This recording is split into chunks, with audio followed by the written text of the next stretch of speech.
Okay guys, I need to show you this.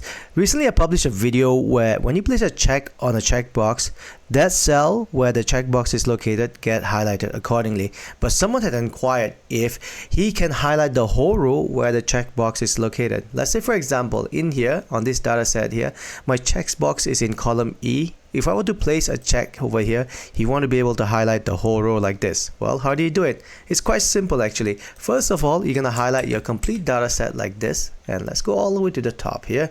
And after that, you're going to go Format, Conditional Formatting. On this Conditional Formatting rule here, you're going to change the format rule to Custom Formula Is. And you're going to say equal $E. The reason why it's E is because that's where my checkbox is located. And 2 is the very first row here, and then you select the color that you want to highlight with. Let's say I'm going to highlight with cyan, and done. As you can see, it is already starting to work here. So if I place a check next to that checkbox here, that whole row get highlighted accordingly.